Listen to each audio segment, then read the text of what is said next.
proud to introduce Assemblymember Yuli Mill. Foremost, I can never top James Sanders in any speaking engagement. But I want to say this. I want to say that this is the coalition that has been fighting against predatory lending, that has been fighting to make sure that we are putting the taxes on the right folks, and that we are making sure that we are actually holding our government accessible and transparent and accountable to us. And I wanted to just say also that I have some amazing friends here that obviously, Amanda, you didn't get introduced, but I want to say thank you for being here. Jacob, thank you for being here. I just wanted to say that, this is an amazing time when we have more than ever seen the need for a public bank, right? We are talking about issue after issue after issue. This pandemic has shown the economic inequality that our people are facing every single day. The rich have gotten richer and the poor have gotten poorer, and we need to change this right now. We have seen my seniors in my district. By the way, welcome to my district.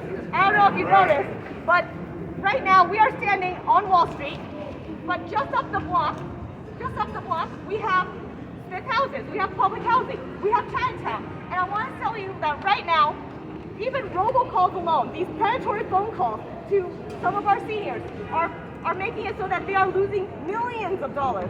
My district has been fleeced of millions of dollars just through predatory phone calls.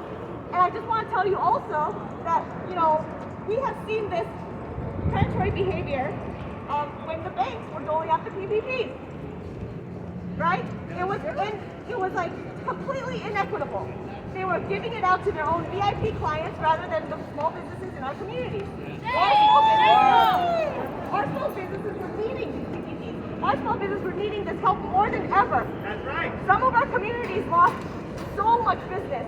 Chinatown was shuttered not just because of the pandemic, but because of another pandemic called racism. And we saw that a lot of our businesses lost business. And we need to make sure that this help was going to the small businesses that needed the most. And yet, these big banks did not prioritize us. They prioritized, I don't know, Ruth Chris? So I just want to say Shake Shack, right?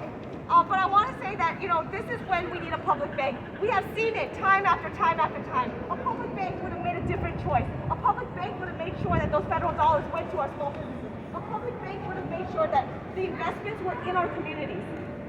We need to make sure that we are actually investing in fossil fuels. We are making sure divesting from fossil fuels and investing in green energy. And we need to make sure that we are actually fighting for the things that we need to change now. We don't need to be investing in things that our communities don't want, right? We don't need to be investing in the harmful things that are actually pulling more resources from our communities. We need to be making sure that we are investing in us, in our affordable housing, in our parks, right? In the things that will bring us health and wealth. So we need to make sure that we are funding a public bank, and we need to make sure that we are starting one right now. This gentleman is holding up a sign. These are the fees, the overdraft fees, the maintenance fees, and the ATM fees that our banks have been charging us time after time after time. Did you know that if you have an account that holds more than $150,000 in it, that you don't have any of these fees? Shame! But if you have an account that has less than $500 in it, you're paying fee after fee after fee after fee. Why? Why this disparity? When you have less, they take more from you. When you have more, they take nothing from you and give you things. Like, this is not fair. This is inequitable. And so we need to change this right now. In fact, the legislature just this last year, passed a bill that would make it so that the checks that you deposit are taken from the smallest amount up, so that you're and deposited in order by date.